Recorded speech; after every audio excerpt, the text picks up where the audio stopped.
모세가 하나님께 출애굽 소명을 받았지만은 자기를 미워하는 동족들을 통솔할 자신이 없었습니다. 그래서 하나님이 히브리 선조 아브라함에게 주신 언약을 다시 자세히 가르쳐 주고 그걸 그대로 설득하면은 오늘 18절 말씀대로 그들이 너 말을 들을 것이라고 약속을 하셨습니다. 그렇다면은 이제는 그 출애굽 소명을 실현할 구체적인 방안을 논의할 차례입니다. 하나님이 먼저 모세에게 바로에게 가서 히브리의 인의 하나님 여호와께 제사를 지내러 사흘길쯤 강야로 가게 허락해 달라고 요청하라고 지시했습니다. 그리고 그 이후에 일어날 일에 대해서 예언했습니다. 지금 분명히 애국을 탈출하는 게 목표입니다. 그런데 마치 언뜻 들으면은 희생 제사를 마치고 돌아올 것 같은 뉘앙스가 보입니다. 하나님이 그렇다면은 다른 핑계를 대라, 즉 거짓말하라고 시킨 것이 아닌가 싶지만은 절대 그럴 리는 없는 것입니다. 하나님은 인간과처럼 상대나 여건을 봐가면서 영악하게 잔머리를 굴리시는 분이 절대 아닙니다. 그럴 필요가 없는 유일한 존재입니다. 항상 완전한 선만 행하시고 당신의 뜻만 거룩할 뿐 아니라 그 수행하는 방법도 항상 거룩하신 겁니다. 그래서 하나님의 이름을 스스로 있는 자라고 밝힌 가운데 그 여러 가지 뜻이 있지만 그 중에 그 중요한 의미가 바로 그것입니다.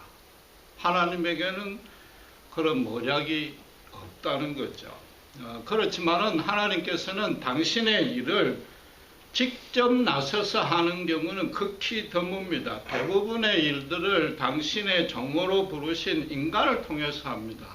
그러니까 인간관계 안에서 인간 사회에 통용되는 간섭, 제도, 상식의 제한을 받을 수밖에 없는 겁니다. 그러니까 지금 모세가 바로에게 가서 우리가 탈출할 테니까 막지 말라고 대놓고 말을 했다면 바로가 그 자리에서 격분하고 더 이상 대화가 진전될 수 없고 단절되어 버릴 것입니다. 거기다가 하나님은 나중에 율법을 주셨는데 신명기 10장 10절에 만약에 어떤 다른 종족과 다툼, 전쟁을 칠 일이 있으면 먼저 평화를 선언하라고 그랬습니다. 그 평화에 하답하지 아니하면 그때 가서 전쟁을 치라고 명령한 것이죠. 또 하나 구약 성경에 보면 사흘길이라는 표현이 종종 등장합니다.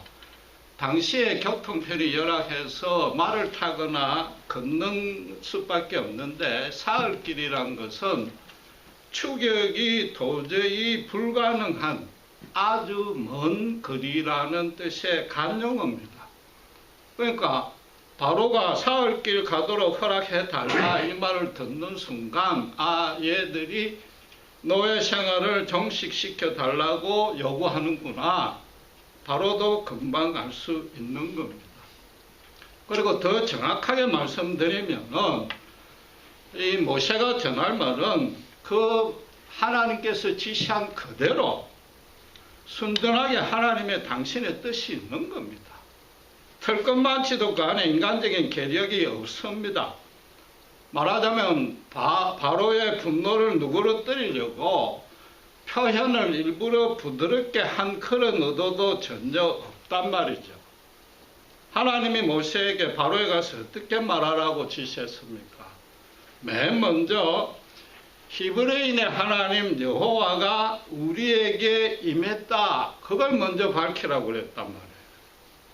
그러니까 지금 모세가 하는 이 요청이 우리끼리 회의한 결과가 아니라는 거죠. 애굽에서 400년 넘게 애굽이 히브리인들의 노력으로 큰 이익을 얻었고 우리도 그냥 공짜로 봉사했는데 이참에 구태여 그 보상까지 우리는 요구하지 아니하겠다. 이제 이 정도 됐으니까 제발 좀 풀어달라. 바로에게 어떤 인간적인 양심에 호소해서 선처를 바랍니다. 이런 의미는 그 안에 없단 말이죠. 여호와가 임했다. 상천하지의 유일하신 하나님, 그분의 뜻이요 그분의 명령이다. 나는 그걸 대변할 뿐이다. 그 뜻입니다. 여러분, 고대에 각 나라마다 신들이 있었고 그 신들끼리 다투어서 그 민족의 흥망성쇠가 바뀐다고 믿었습니다. 그러니까 모세가 지금 바로에게 전해야 될 그 말은 여호와라는 이름의 히브리 신이 애굽의 신들에게 선전포고하겠다, 이런 겁니다. 여호와 하나님이 우리 히브리인의 신이 얼마든지 너희들 이길 수 있다. 이 말을 듣지 아니해서 앞으로 생길 모든 사태는 너희들의 책임이다.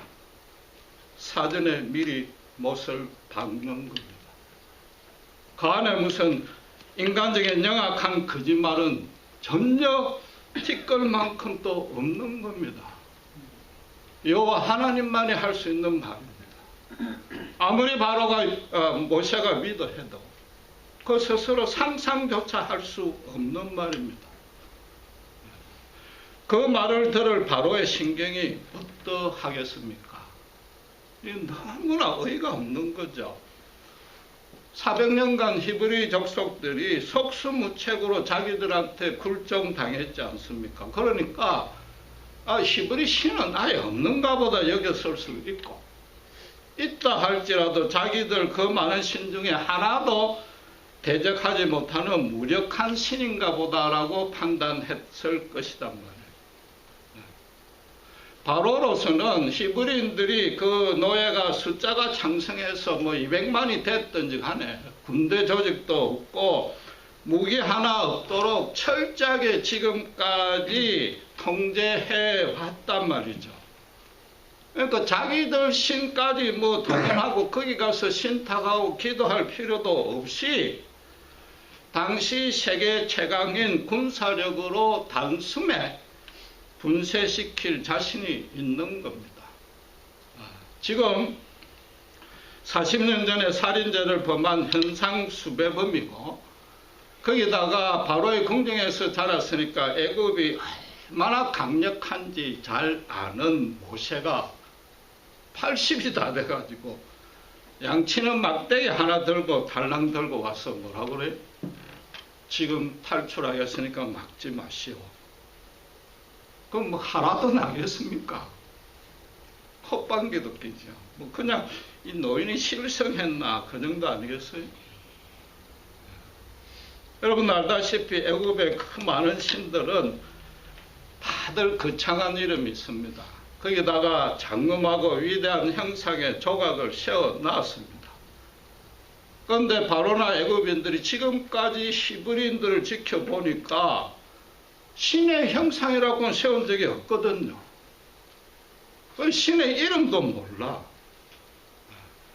바로가 어디까지 그들의 사정을 알았는지는 모르겠지만은 겨우 선조한테 말로 한 언약 그거 붙들고만 있단 말이에요. 그러니까 저 종족들은 신도 없는 무식하고 미개한 종족이라고 아예 전시하고 있었던 것이다. 모세가 뭐예요? 바로의 궁정에서 40년간 있었기 때문에 애굽 신들에 대해서 모세도 전문가가 된 겁니다. 그러니까 지난주에 하나님에게 하나님 당신의 이름이 뭔지 가르쳐 달라고 요구한 뜻이 첫 번째는 물론 히브리 동족을 설득시킬 자신이 없는 게 첫째 이유지만 또 하나는 뭐예요? 바로를 만나가지고 애굽 신들을 상대를 하려니까 그들 신들처럼 뭔가 거창하고 거룩한 이름을 앞세워야 될 것 아닙니까? 이런 생각이 들었을 수도 있단 말이에요. 그런데 지금 모세가 바로 앞에 나가가지고 우리 신이라고만 했지 여호와라고 이야기해봐야 모르잖아요. 거기다가 뭔가 조그만 형상, 우상이라도 보여줘야 될 거 아닙니까? 이게 탁 드라빔 들듯이.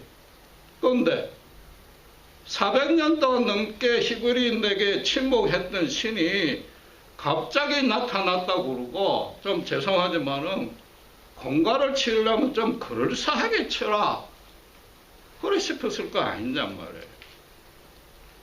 명색이 장로들을 다 데리고 히브리족 속의 대표격으로 격식을 갖춰서 담판을 하는데, 그들의 체면을 봐서라도 그래 좋다 그럼 우리 신들한테 한 물어보고 내일 답해줄게, 내일 온나, 그러지도 않았단 말이에요. 실제로 나중에 5장 2절에 가면은 처음 대면할 때 뭐라 했지 않습니까? 야해, 그 대체 누구냐? 그렇습니다.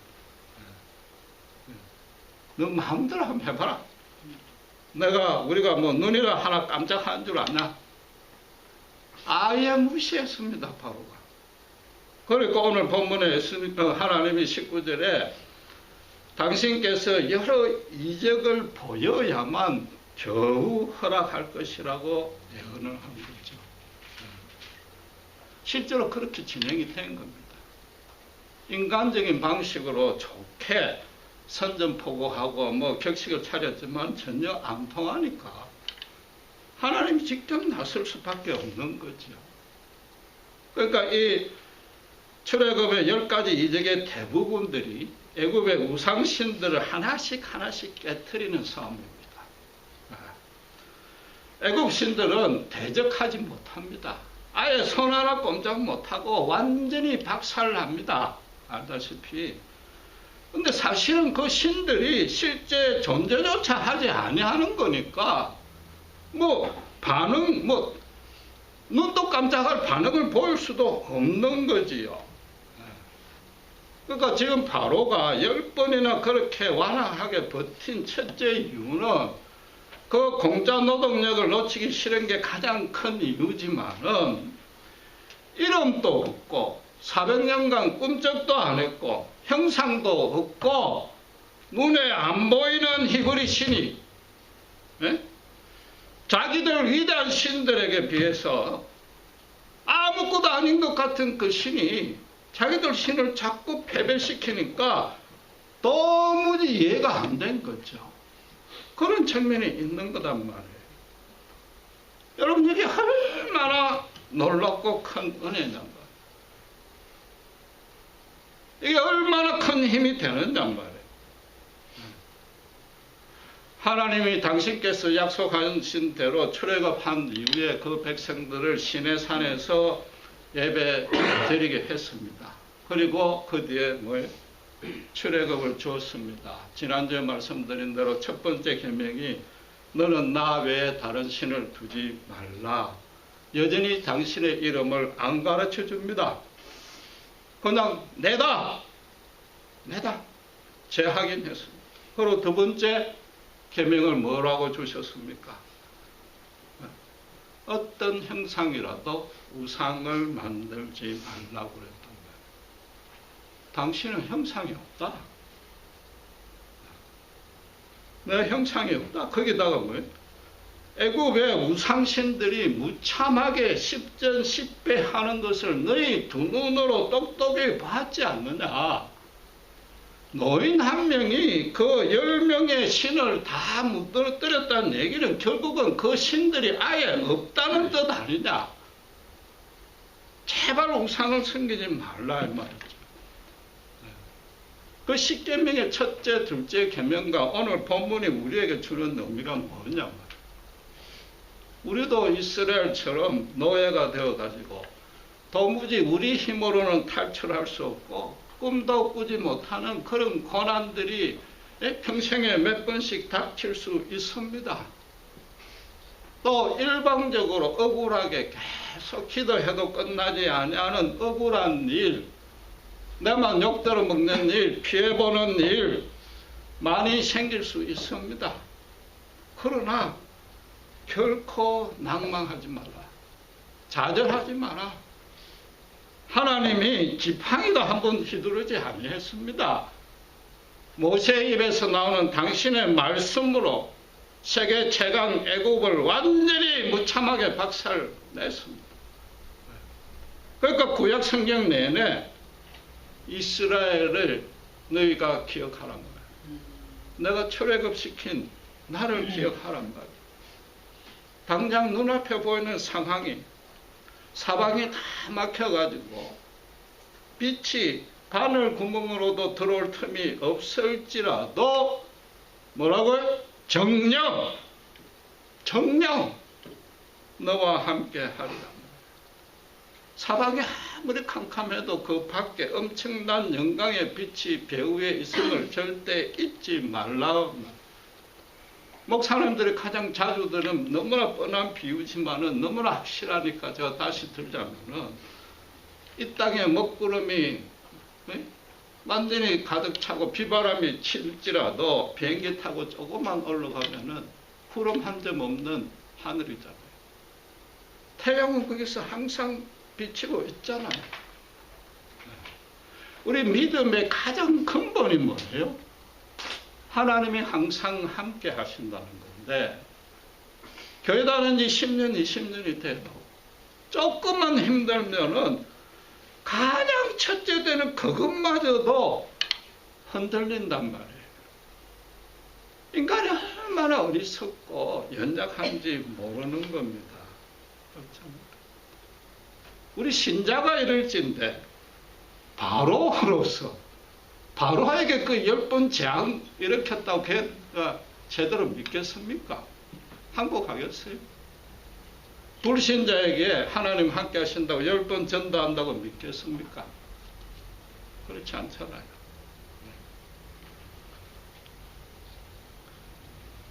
하나님은 항상 거기 계신단 말이에요.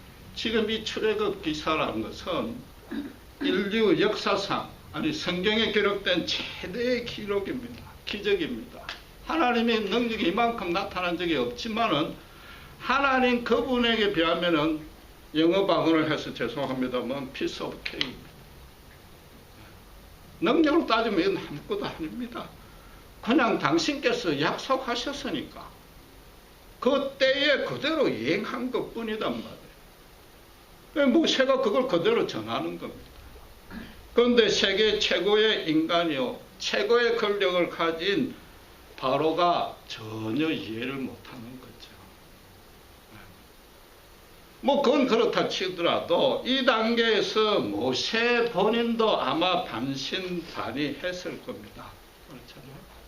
그러니까 처음에 출애굽 시킨 이후에 시내산에서 예배 드릴게 될 것이라는 증거를 제시했듯이 오늘 본문에서도 21절 22절에 보듯이 애굽의 모든 금은 보화를 너희가 챙겨 나올 것이라는 약속을 또 증거로 주십니다. 이 정말 대단한 의미입니다.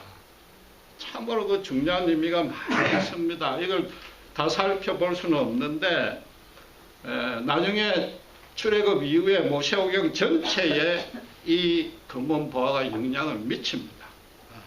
차츰차츰 강해가면서 살펴보겠지만 오늘은 하나만 기본적인 것만 살펴보겠습니다. 애굽이나 바로로서는 히브리인들을 그렇게 고생을 시키면서 노예로 붙들고 있으면서 아마도 학대한다고는 전혀 생각을 안 했을 겁니다. 그게 인간입니다. 오히려 은혜를 베푼다고 여겼을 겁니다. 기근에 굶어 죽을 아주 연약한 한 가문 70명을 살려주었단 말이에요. 거기다 그 후손들에게 거주지도 주고 먹고 살게 해준 것이단 말이에요. 그러니까 당연히 노역으로 그 값을 치러야 된다고 생각하는 거죠. 물론 요셉이 애굽도 기근에서 구해준 그 큰 은혜는 그들도 감사했습니다. 그러나 요셉은 이방인인데도 총리로 세워서 모든 부귀 영화를 누리게 했고 그들의 가족과 친척도 아주 크게 대우해줬단 말이에요. 보상을 해줬단 말이에요. 자기들은 그걸 다 갚았다고 생각을 하는 거죠. 그런데 기근이 끝나고 요셉을 모르는 바로가 생기니까 그 후손들까지 돌볼 책임은 없다고 생각을 하는 거죠. 옛날에 한국의 부잣집에 머슴들이 있는데 이 머슴들은 대대로 있었습니다. 그 집에 대대로 머슴이었습니다. 당시로서는 하루하루 연명하는 게 원체 급하니까 그 머슴을 했으면 굶지 않는단 말이에요. 가끔 고기도 먹고 있단 말이에요. 그러니까 당시에 다른 빈민들이 오히려 머슴들을 부러워했습니다. 거기다가 양반집의 머슴은 주인 건세 등에 업고 행색깨나 부렸습니다. 그리고 그 집에서 장가도 보내주고, 그러니까 머슴을 그만둘 생각지도 아니하고 그들은 감지덕지하고 살았단 말이에요. 그건 사회 구조적이고 인간의 이성과 도덕성이 아직도 미성숙한 탓이 있었지만은 지금 히브리인과 애국과의 관계가 그와 똑같단 말이에요. 이스라엘 백성들이 출애굽하고 난 이후에 광야에서 수시로 애굽의 고기 가마 곁이 그립다고 불평한 것은 나름대로 이유가 있는 겁니다. 대대로 내려온 그 머슴 근성이 DNA에 박혀 있기 때문이단 말이에요. 지금 바로가 히브리인들을 학대한 게 아니라 오히려 자기들이 은혜를 베푼다고 여기고 있는데 여기다가 탈출하겠다고 하니까 이 배은망덕하다는 생각부터 먼저 드는 거죠. 거기다 눈에 보이지도 아니하지요. 이름도 없지요. 그런 히브리 신이 자기들 신들, 그 위대한 신들 앞에 와가지고 선전포고한단 말이에요. 앞으로 너희들 큰일 날 거다! 이런단 말이에요. 그러니까 바로로서는 자기들 신뿐만 아니라 바로 자신의 자존심 때문에라도 절대로 이건 허락할 수가 없는 일이에요. 10번이나 버틴 이유가 그거고 10번이나 모세를 살려준 이유도 그거단 말이에요. 자존심 싸움이니까. 누가 이기나 끝까지 한번 가보자.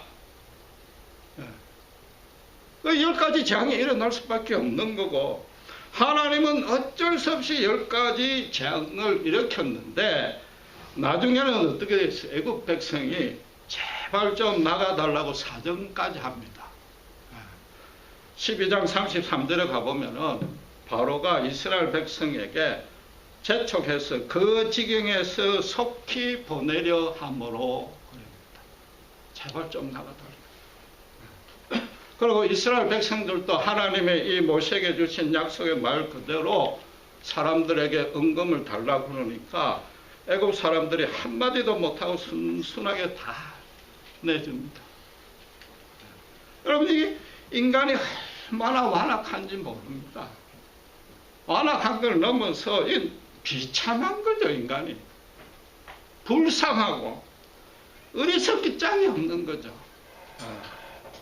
눈에 안 보이고 이름이 없다는 한 가지 이유 때문에 하나님에게 10번 해서 10번 다 지고도 항복을 안 하는 거죠. 검은 보화를 다 내주는 한이 있더라도 자기 자존심은 챙기겠다는 거예요. 자기 우상은 포기하지 아니하겠다는 거예요. 여전히 실존하지도 아니하는 그 헛된 우상을 붙들고 있는 거예요. 그건 무슨 말인가 하면은 내 실력으로 내 힘으로 언제든지 다시 검은 보화 먹을 자신이 있다 이런 얘기죠. 그러나 하나님 뜻은 그걸 더 나간 거죠. 하나님이 지금 뭐 검은 보화가 부족해서 이스라엘에게 그게 꼭 필요해서 그걸 달라는 게 아니단 말이에요. 애굽이 히브리인들에게 갖고 있었던 그 생각, 히브리인에게 은혜를 베푼다는 그 생각이 너무나 틀렸다. 그걸 지금 깨우쳐 주는 거죠. 양반이 머슴을 자기 집에 기겁케 하는 이유는 뭡니까? 새벽에도 한밤중에도 마음 놓고 버리 먹으려고 시도 때도 버리 먹으려고 집에 기겁한 거예요. 장가 보내주는 이유는 뭐예요? 대대로 노예로 삼으려니까 묶으려니까. 가끔 고기 먹여주는 이유는 뭐예요?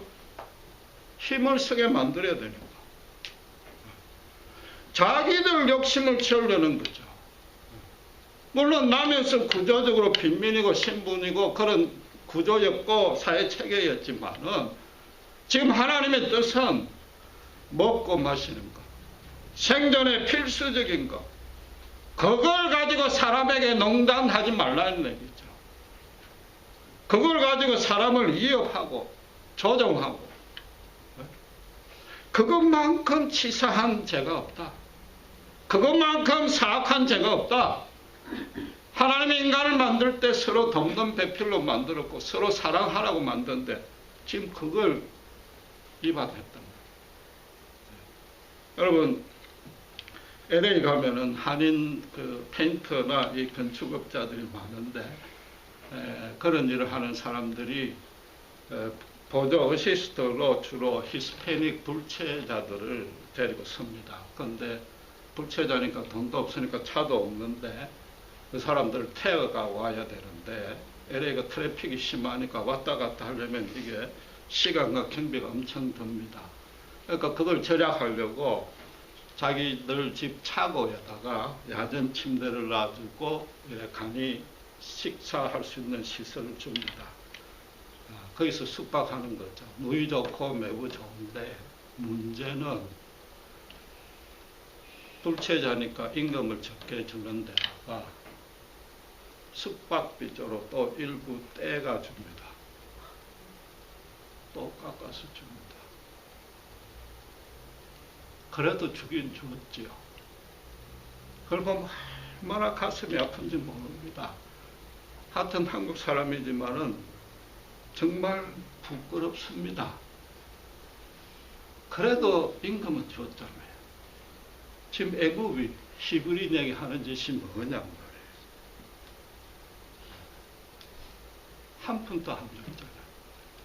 지금 하나님이 간단하게 단번에 400년 동안 밀린 임금을 되찾게 해주신 거예요. 틀림없이 이자까지 붙였을 거예요. 그 애굽만 야단친 게 아니라 하나님이 이스라엘에게도 야단치는 거죠. 너희들 너의 근성을 버리라. 머슴으로 남아있지 말라는 거죠. 먹고 사는 것을 근본적으로 책임지는 게 바로냐? 내냐? 내다. 그것으로 그치지 아니하고 이스라엘과 애굽 사람 두 사람들 모두에게 또 하나 가르치는 것은 인간은 이 땅에 먹고 사는 것을 목적으로 하는 존재가 아니라는 거죠. 애굽이 자기들이 뭐 숙식을 책임져 준다고 은혜 베푼다. 착각이 아니라 제약이고 히브리인들도 숙식을 책임져 주니까 뭐 어쩔 수 없이 복종하는 것. 그게 인간의 재성이요 인간의 한계단 말이에요. 하나님 그걸 한순간에 다 해결해 주실 수 있단 말이에요. 그걸 완전히 뒤엎은 거단 말이에요. 제발 너희들이 어떤 존재인지 알아라. 내 형상을 담게 지음을 받은 거룩한 존재지 않느냐? 먹고 마시는 것으로 살 게 아니라 내 입에서 나오는 말씀으로 거룩하게 살라. 그렇게 살지 아니하면은 아무리 떵떵거리고 살아도 그건 죽은 거나 다름없다. 그걸 지금 깨닫게 해주는 것이단 말이에요. 지금 맨 먼저 하라는 말이 뭡니까? 사흘길쯤 가서 강야에서 당신에게 하나님에게 제사 지내겠다고 통보하라. 그 말은 무슨 뜻입니까? 출애굽의 목적이 노예를 종식시키는데 그치지 아니한다는 거죠. 노예 종식시킬 것 같으면 그 자리에서 뒤집어 가지고 애굽을 거꾸로 노예로 만들어 줄 수도 있어요. 강야로 나와라. 제사를 지내라. 인간이 이 땅에 존재하는 가장 근본적인 뜻은 하나님께 경배하라는 거죠. 하나님의 은혜에 감사하란 말이에요. 하나님을 기뻐하란 말이에요. 매일매일 기뻐하며 하나님과 교제에 동행하라. 그것 때문에 출애굽을 시켜준 것이단 말이에요. 먹고 매달리는 것에 매달려가지고 이 땅이 전부인 줄로 알고 사는 자는 하나님이 없다고 생각을 하는 거죠. 세상의 형통과 안락을 내 힘으로, 내 실력으로 얼마든지 할 수 있다고 생각하니까 하나님과는 전혀 무관하고 하나님의 구원 밖에 있을 수밖에 없는 겁니다.